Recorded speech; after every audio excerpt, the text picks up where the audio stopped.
Okay, so Kelly, how do you decrease the increasing cost as you age in the UL policy? I mentioned this part 2 video in this video here that I recently did about IULs, and I said that there's a strategy for actually dealing with the increasing cost of how those policies work. So 2 things, just as a reminder in case you're watching this first. I do not talk bad about ULs. I do not talk bad about whole life. It really bothers me that our industry, they each bash each other. Whole life guys say ULs are a joke. UL guys certainly say whole life's a joke. They're just different tools, man. They're a hammer and a screwdriver. They each have a purpose. They each have a function. They each have a strategy. But one piece that needs to be understood in order to analyze that strategy is the fact that the UL has an increasing cost because it buys an annual renewable term policy to pay for the life insurance. And because we have to have that life insurance growing in order to make sure as the cash grows, we don't violate the MEC rule. And I have the video on that right there for you. Highly recommend you have a listen to that one. Because we have this growing death benefit, and because we're getting older every year, this gets more and more and more expensive each year as it goes. Now, when you're 30 to 50, it's not that big of a deal. But when you're 60 to 75, it's a big deal. So what do? How do we address this? It's called squeezing the corridor. So let's say you're 72 years old and the internal cost of this large death benefit is beginning to erode some of your values. In a UL, you may not really receive a return, right? You may not receive growth. The indexes may return nothing positive for you. So you could have a flat growth with an internal increase in cost, which can be an issue. If you're utilizing the money, that can just compound upon that. However, the squeezing the corridor, what this does is it's a calculation to lower the death benefit. Later on in life, we are typically far past the MEC rules, and we can lower the death benefit to a certain level in order to decrease the term insurance, therefore decreasing the premium, and it makes the policy more efficient, far more efficient, and it allows it to live on. Now, here's something though to take into consideration. You go to bed one night,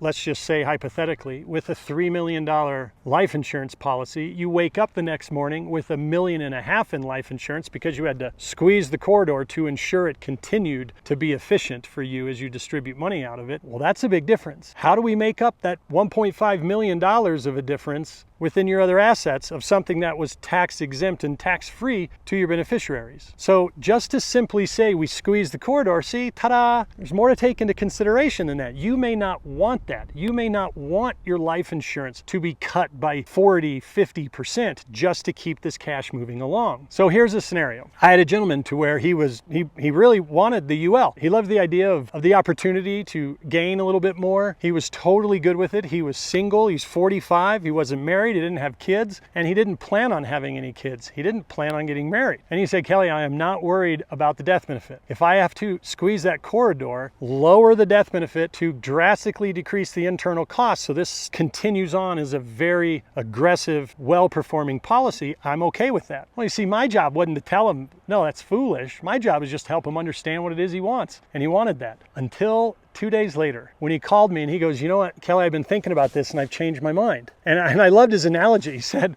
it's kind of like a tattoo. He's like, I might love it today, but I might not love it 20 years down the road. And he said, I'm sitting right now at the age of 45 saying I have no beneficiaries, I'm not going to have any, and I don't really care. But that might not be the case for me in the future. So because of that component, he chose against the UL. Now, did I sell him that? No, my job is just to educate him so he can make an educated decision on what it is he wants. Now, there might be UL guys going, oh, dude, come on, man. It's not like it's a requirement. For sure, it's not that it's a strategy that will, without a doubt, always happen. However, if you're wanting to project income out to like age 90, 95 on these things, it's typically the strategy that needs to be illustrated. And it's just something you need to be aware of. So, can we do things? And again, this is one of the things I love about insurance is you own and control it. There are so many aspects to tweaking this to make it fit you, and this is just another tool we have in our belts. If you find any of this valuable, please like it, please share it, please leave me a comment, and don't forget you can go to financialcaffeine.com. I have an audiobook and a video on exactly how you can implement this and how it relates to you. It's called the napkin method you could watch. You could go to financialcaffeine.com/survey, fill out some very basic information and get on my calendar. Know that you're loved, know that you're blessed. Have a great day.